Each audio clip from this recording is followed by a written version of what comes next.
Thank you for tuning into the Generational Gauntlet Top 5 Phase. This is the podcast where we give you our top 5 on a topic with a generational twist to it. My name is Matt Lambert, and I'm the host of this podcast. Each week, I bring in a guest who's from a different generation than me to discuss or debate our top 5 on a selected topic. Today's topic is our top 5 favorite players or athletes that we've seen compete or play in person. It fits today that I have the privilege of bringing in a former colleague, one of my favorite people, and maybe one of the best athletes, if you consider pickleball a sport, and that is Dixie Becktold. Dixie's a Gen Xer. I had the opportunity to work with her for the last 5 years until her retirement. Dixie's one of the coolest people I've ever worked with, and although she is retired, she doesn't look a day past 35. So, Dixie, welcome to the podcast. How is retirement going? Retirement's going well. I feel like I'm living a completely different life outside of working for the courts because I'm just doing something completely different now. And so I feel like I have my past life and my current life. But so far, everything's going well. I'm enjoying it and enjoying um, working in a low stress environment and not having any responsibility. That's what I'm enjoying. Well, I will say it's really good to hear your voice again since I'm not getting to see you on a daily basis. So, today's podcast has more than just a generational twist to it. Dixie and I obviously grew up in different generations, but we also grew up in different parts of the country. Dixie, can you tell everybody where you're originally from and where you grew up? Born in Shawnee, Oklahoma, raised in Oklahoma, moved to Missouri when I was 15 just because my dad got transferred there, but then ultimately moved back to Oklahoma. So um, no surprise that there'll be an Oklahoma theme to my top 5. Makes total sense. I grew up in West Virginia.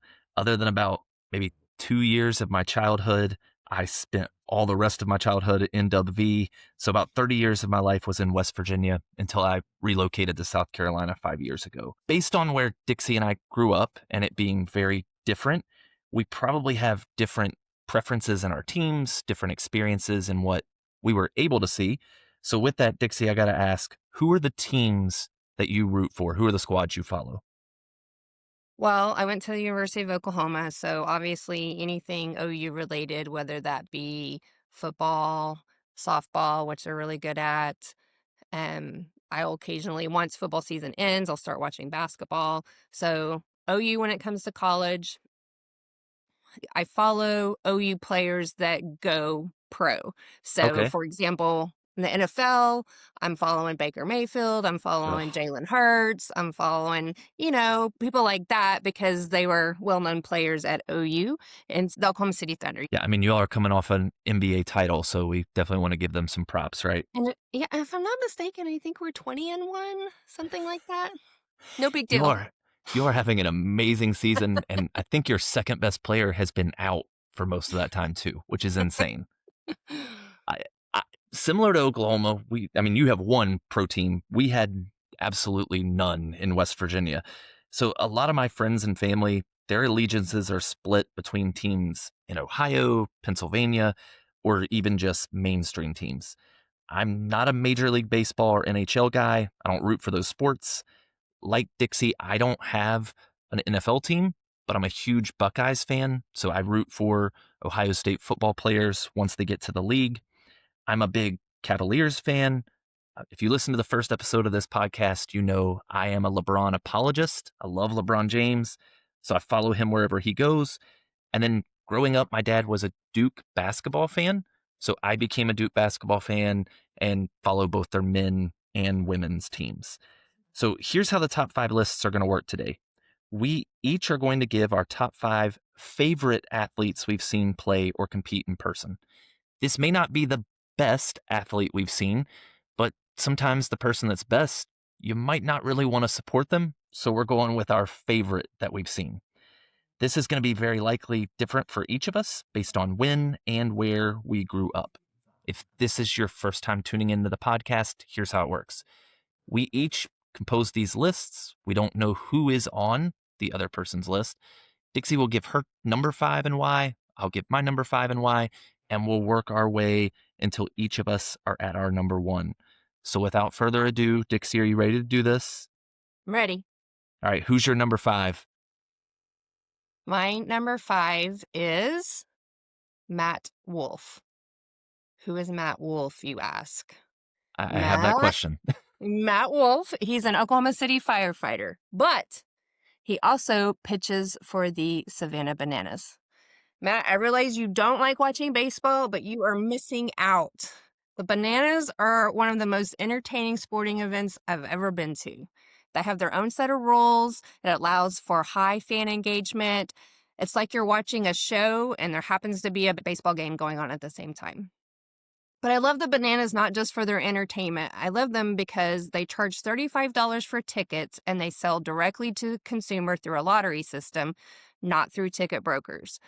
With that $35, you get a visit to the stadium and free food and drink. The affordability of the ticket allows anyone to go, and it's good, clean fun for the whole family. But wait, there's more.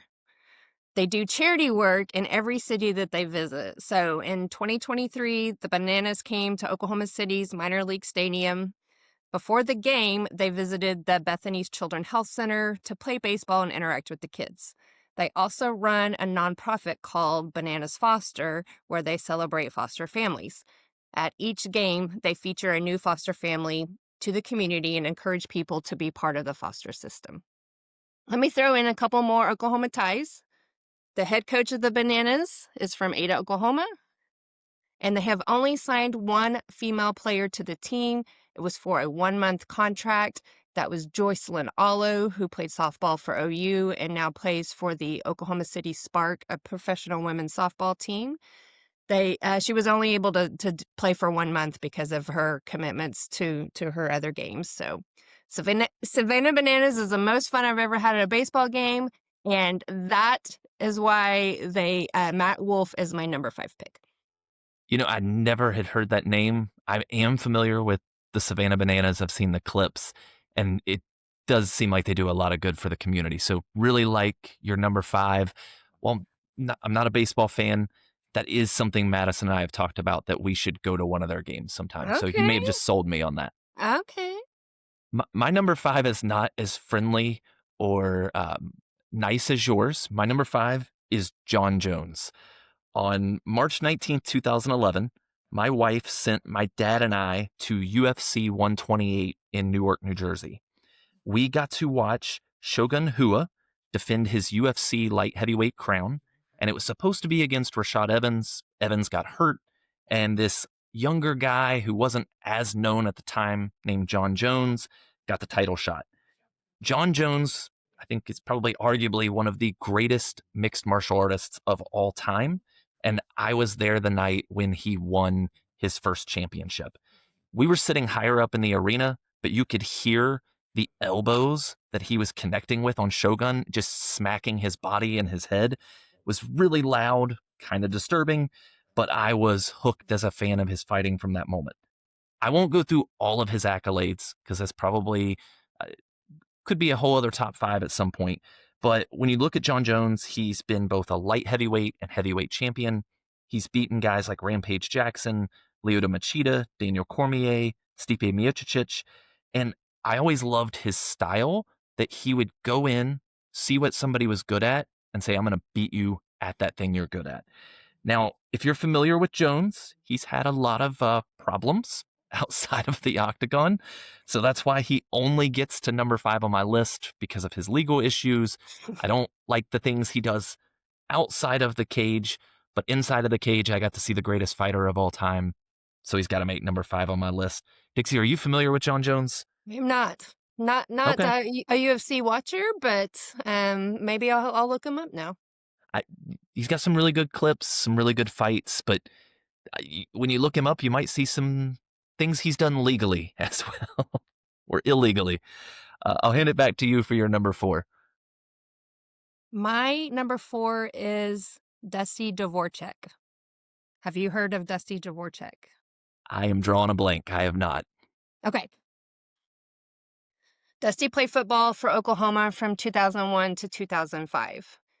In 2004, Dusty was involved in a nasty bar fight and ended up putting a guy in the hospital.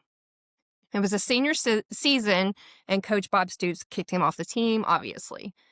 I'm sure you're thinking, why would I pick a guy who gets drunk and puts people in the hospital? But it's all about what he did after that makes his story great. He acknowledged the problem, he entered rehab, and he continued to attend classes at Oklahoma. After the 2004 season, instead of looking towards the NFL, he requested another year of eligibility at OU due to medical hardship. Drinking nearly cost Dusty everything, but Stoops decided to give him a second chance. Stoops admitted he was reluctant to put him back on the team, but since Dusty had completed rehab and maintained himself on the honor roll, he had one class left to graduate, he decided to give him a second chance. Dusty credits Stoops for the leap of faith and took advantage of the opportunity. Dusty completed his senior year and was drafted in the third round to the Chicago Bears. He played for the Bears from 2006 to 2009, where he retired due to injuries. What Dusty is doing now, though, is he began a career in broadcasting. He first started with Fox Sports Southwest and Fox Sports Oklahoma. He is now in his fourth year of broadcasting with ESPN and ABC, hosting play-by-play for college football. So you might recognize his name, and I can assure you that you would recognize his voice if you watch any college football at all. I'm not sure if that's the probation officer in me or what, but I can't but love Dusty's redemption story and what could have been a career-ending mistake. So for those reasons, Dusty Dvorak is my number 4 pick. I like a good story of resilience, so definitely on board with who you got for number 4 there. Number 4 for me, and I'm going to give a little bit of an introduction before I give the name. In 2006, Madison took me to an Ohio State football game against Minnesota. That was the year that quarterback Troy Smith would win the Heisman. Ted Ginn was one of the most electrifying receivers in the sport. And we would get to the national title game where we would get smacked around by Florida, but we made it to the title game. You would probably think that Smith or Ginn would be on my list, but it's not them. As my wife likes to say all the time when she's going to tell us big news, hear me out. Of all the players on that squad, my favorite was wide receiver Brian Hartline. That day when we went to the game, he led all receivers in yards for Ohio State. He was our star receiver the following year. And I loved Hartline because he plays with a ton of heart. Not the biggest guy, only 6'2".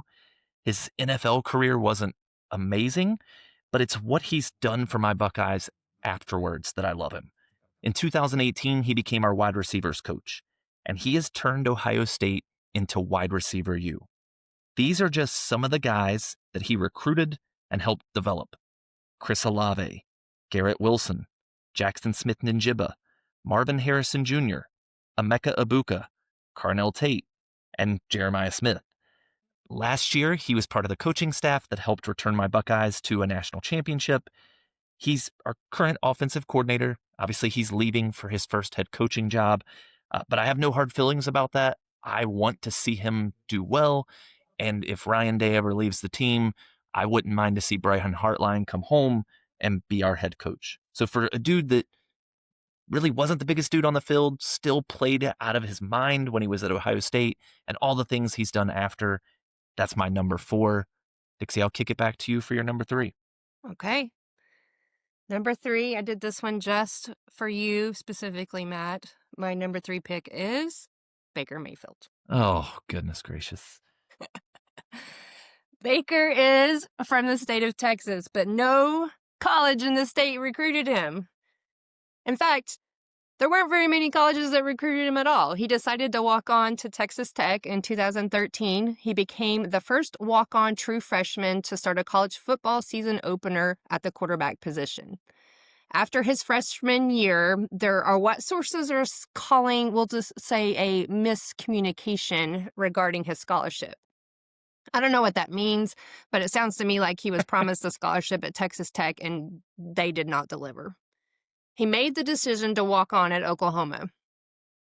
Baker had to sit out the 2014 year because of the interconference transfer. He was named the starting quarterback for OU in 2015. Which it's funny how things worked out because the starting quarterback in 2015 for Texas Tech was Pat Mahomes. So probably ended up being a good thing for Baker that he made the switch. The matchup between Oklahoma and Texas Tech in 2015 ended up being epic. Baker passed for 545 yards, beating Pat Mahomes 66-59 over his former team. Baker he kind of has a different air about him. He's tough. He has moxie. Some say he's cocky, but Yes. let's be honest. If you walked on to two different teams that did not recruit you and then won the 2017 Heisman Trophy, you might be a little cocky too. I was waiting for a response, Matt. I can't stand him because he planted a flag in the block O, I'm and I'm as I'm, get, I'm getting I was there. gonna say, as evidenced by how he handled it with Michigan last year, we don't like people to do that. Oh my goodness. His teammates love him, and as an OU fan, we love him too. Because of Baker's moxie, he doesn't come without a little controversy. So, as Matt remembers, in 2017, he planted the OU flag at Ohio State's O after OU took down a number 2 Ohio State. He later apologized, but I realize that's, probably not looked upon favorably. Baker was the number 1 draft pick in the NFL, where he had a rocky start with the Cleveland Browns, Carolina Panthers, and the LA Rams. Now he plays for the Tampa Bay Bucks. He's finally seeing some success in the NFL. Baker's just a guy you want to hang out with. With his Gronk-like spirit, he's ready to shotgun a beer on camera at a Cleveland Guardians game just to get the fans riled up. I think it's fair to say that he's settled down a bit. He's married and is expecting his second child. But for these reasons, and to annoy Matt, Baker Mayfield is my number 3 choice. I will admit that over the last couple years, he's kind of grown on me. I still can't get over the planting of the flag, but his interviews are funny. He does seem to be a decent dude, kind of a man of the people. So I'm gonna let this slide. Uh, my number 3, kind of similar to yours, maybe had some things that were a little controversial off the field at times. But my number 3 is Randy Moss. And Dixie, I have a pop quiz question for you. Do Okay. you know where Randy Moss played college football? Let me think. No, I have no idea. Did he play college football? He did. So Where? I'll talk a little bit about his high school first. So Okay. when most people think about West Virginia, they think about Randy Moss. He grew up in a small town called Rand, West Virginia. He actually played high school basketball and football with future NBA star Jason Williams. So we're talking Jason Williams, who played on the Kings, has the highlight reel of all of his dribbling, passing, threw a pass off of his elbow. He played ball with him. Hmm. To my recollection, I never watched them play in high school. They played in a small school back in West Virginia. I think Randy may end up on some other top 5 lists I have, so I won't go super deep into his stats, but I got to hit some of them. In high school, he excelled in football, basketball, baseball, and track. He was actually considered a better basketball player than Williams, who would go on to play in the NBA for years. These were 2 quotes that are listed on Randy Moss's Wikipedia page. One is from Lou Holtz. He said, Randy Moss was the best high school football player I've ever seen. Bobby Bowden compared Randy to Deion Sanders. Randy eventually landed at Marshall University, which was in my backyard. I got to watch him play there. He had been at Florida State, had some off the field issues, so he ended up at Marshall instead. During his freshman year, he set 5 NCAA Division IIA records. Marshall won the national title in Division IIA. In 1997, in Marshall's first year in Division I, Randy Moss won the Fred Biletnikoff Award, was the MAC Offensive Player of the Year, a first-team All-American, set the NCAA record for touchdown receptions, and he was a Heisman finalist. Now, Dixie, I'm curious, do you remember when he showed up at the Heisman ceremony with his sunglasses on? No. What year was that? Tell me again. Oh, 1997? Okay. No, I don't remember. We were all trying to figure out what he was doing when he had his shades on. It was a little weird. He dropped in the NFL draft because people were concerned about his off the field behavior, but he went on to become one of the greatest receivers in NFL history. I won't go fully down the rabbit hole of his stats, but just a few.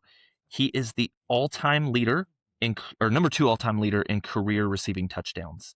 He holds the NFL record for touchdown receptions in a season. He's number three in receiving yards in the NFL. Being a kid from West Virginia, we were all struck when he was doing things like hurdling two Army defenders on an 84-yard TD grab. I think most people that are familiar with Moss probably remember his behind the back lateral for a TD against the Broncos, fake mooning the crowd against the Packers, or his 3 TD day against the Dallas Cowboys on Thanksgiving. Aside from his brashness and some of his legal issues, he's went on to become a great ambassador for the state of West Virginia. He's become a beloved analyst. And I think for somebody who came from just such small town beginnings, went to a small college, and become one of the greatest receivers of all time, he had to be on my list. So, Dixie, I'll kick it back over to you for your number two. And is he still in broadcasting? He is. He's on, I can't remember which NFL show. He did take a break for a little bit. I think it was earlier this year because he was battling cancer, but he's Oh, now cancer free. He has a segment where it's called You Got Mossed, and he'll actually show clips from like high school games, uh, smaller kids games. And he's featured kids from West Virginia, including a family friend of mine. One of their kids was on his You Got Mossed and actually made it on national television for a clip they had from like a Pee Wee football game. very cool. Very cool. All right, my number two is Russell Westbrook. Hmm. I like that one. I like that. Okay, okay, I'm getting closer into your field here. Westbrook played for the Oklahoma City Thunder from 2008 to 2019.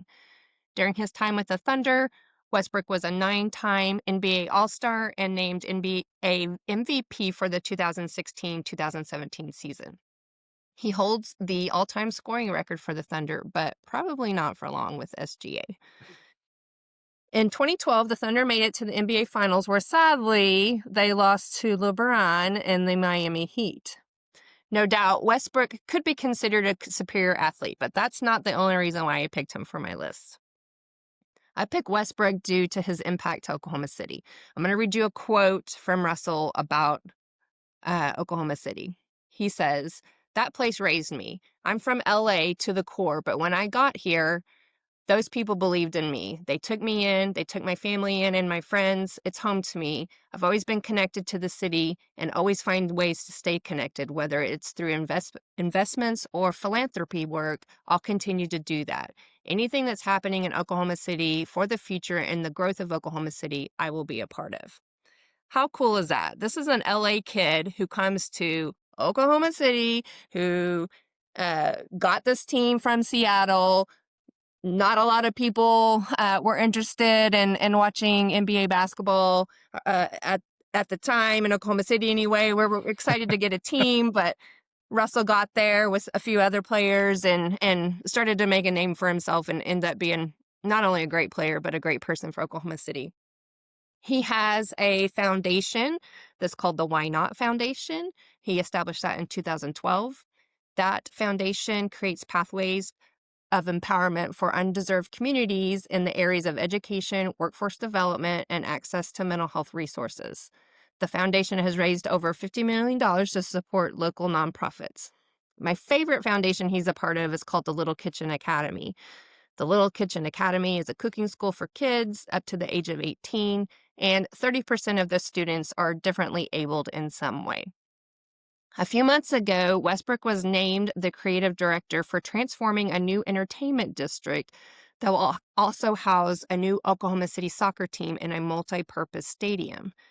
Westbrook has invested $10 million for the purchase of the soccer stadium, which will be completed in the spring of 2027.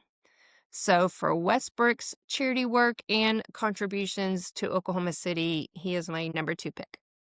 I can't fault that. Actually, depending on who your number one is, I might think that should have been your number one. I love Russell Westbrook. Just, I've never seen somebody explode to the basket like he did. It was a triple double machine. Expected him to be on your list, knowing that you're a fan of the Thunder, and I'm glad that he made it so high on your list. I'll leave it at that. Okay. You mentioned who my number two was just now in your number two, and my number two is LeBron James. Back in 2015, I got to go to the Cavaliers Pacers game in Cleveland, Ohio, and I got to watch not the GOAT play basketball. If you listen to the first episode of this podcast, you all know how strongly I feel about LeBron. So I'll just talk more about that evening. When my dad and I got to watch him play live, I was on cloud nine. The funny thing is, we showed up in Cleveland, and all of the sports shows are talking about how sick LeBron is that night. I can't remember if he had the flu or like a severe cold, and they keep saying he is going to sit out tonight due to illness. And we were devastated.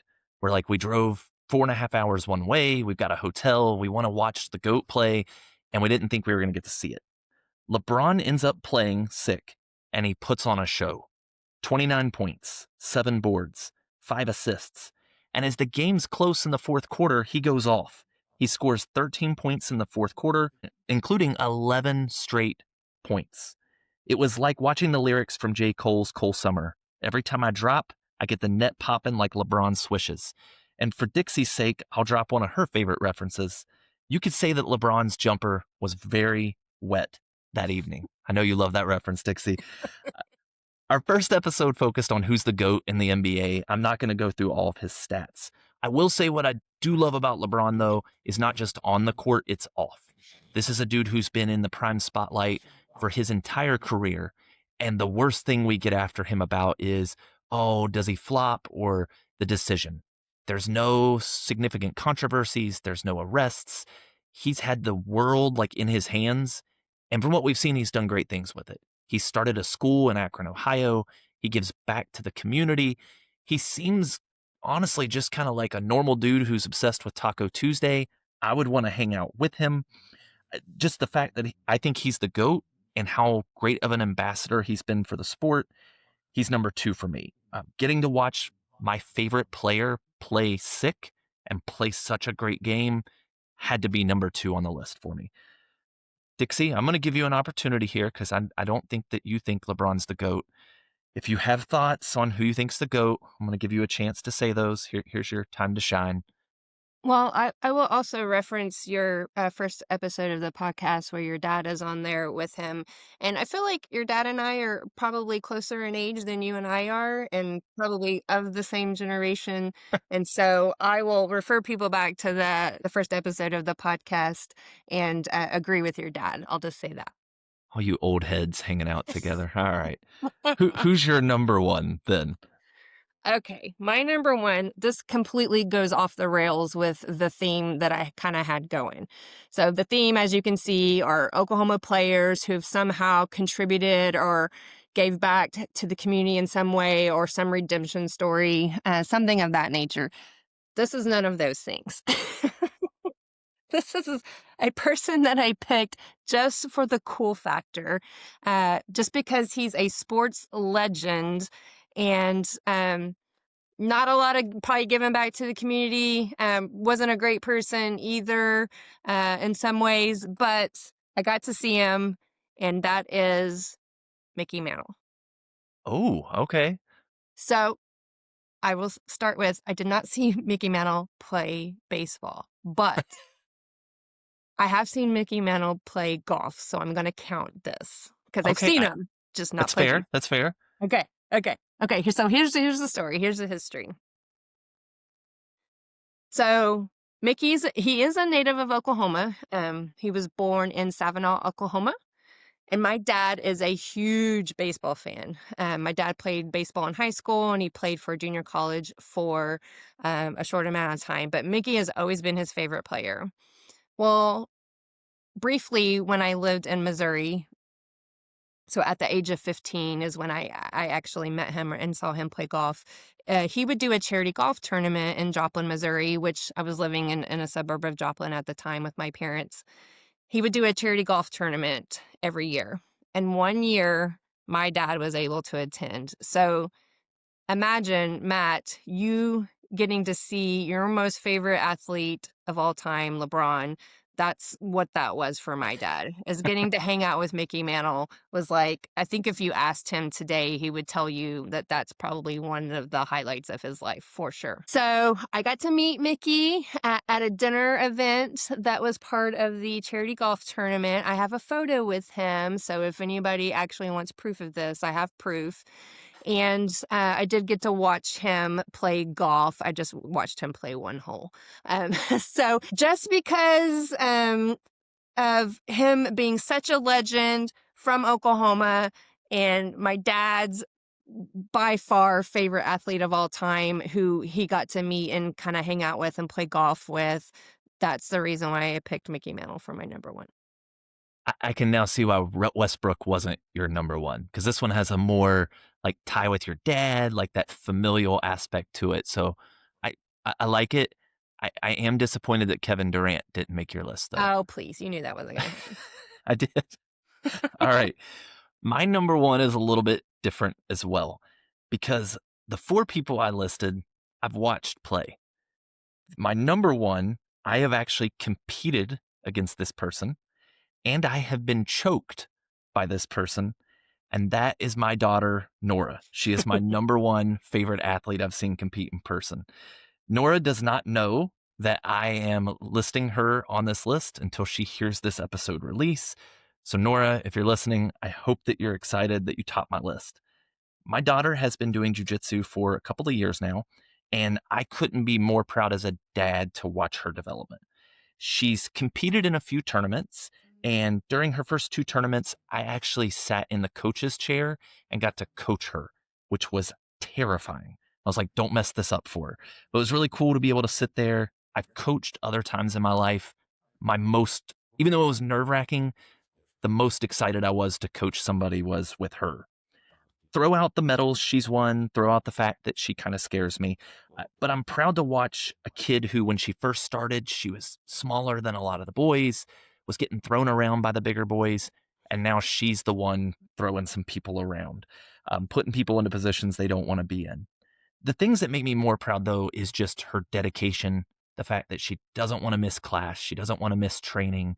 And win, lose, or draw, she's going to shake somebody's hand. She's going to be humble and she's going to be respectful. I have to give a shout out to her gym, Gracie Baja in Somerville, and her professor, Andrew Wooten, who have done such an amazing job in helping hone her craft and allowing her to thrive in the areas she's the most comfortable and the best at in jujitsu. If you're in the Charleston, South Carolina area, highly recommend them. I know they have Gracie Bajas throughout the country. I'm sure they're fantastic as well. But her professor, Andrew, has done an excellent job in training her physicality and just her techniques. And it's been really cool to see her thrive. For the fact that Nora's awesome, that she's one of my favorite people in the entire world. And if I didn't put her number one, she might triangle choke me later this evening. She's going to be the number one on my list. Dixie, I got to ask, you have any complaints about my number one? None at all. It's been fun to listen to you talk about Nora's journey. I remember when she first started and how you would go to practice and help out a little bit here and there. But it's been fun to listen to her journey. And next time she's in a tournament, you need to let me know because I want to go watch. Definitely will. Any thoughts you got in closing on our list today? I know they were very different, which I expected them to be. Any thoughts from you on those? I will say they were very different, but they did have a common theme of people who, um, outside of your Randy Moss, but people who have do good and contribute to the community, things like that. But again, I had Mickey Mantle that doesn't have any of that either, so that's comparable to your Randy Moss. But still, I feel like we still had a common theme going on. There was a lot of our family was involved, or it helped our community. Because even Randy, it's somebody who's given back to West Virginia and has become really an ambassador there. Like he's beloved in the state as like him, Nick Saban, Jennifer Garner. Those are some of our people where we're like, yeah, that's our people. Like they came from this state. Nick Uh, Saban from West Virginia? he is. He came I from a didn't know small that. town in West Virginia. Yeah. Okay, But I didn't know I, that. did you know that Steve Harvey comes from West Virginia? I didn't know it. Yeah, he comes from a place that there's only one road in and one road out, how small his town was. But Very see, cool. even our small state, we have some famous people that rolled Yeah. up out of there. Well, Dixie, I appreciate you jumping on here with me today for an episode. It was really fun to get to catch up with you and get to hear your voice again for the first time in a while. And more importantly, I appreciate all of you all for checking out this podcast. Please subscribe, leave us a 5-star review, and let someone know to check this thing out. I want this podcast to cover topics that interest you. If you have a top 5 list that you want us to rank, I take suggestions at generationalfave5 at gmail.com. That's generational, FAVE, the number 5 at gmail.com. Thank you all for tuning in.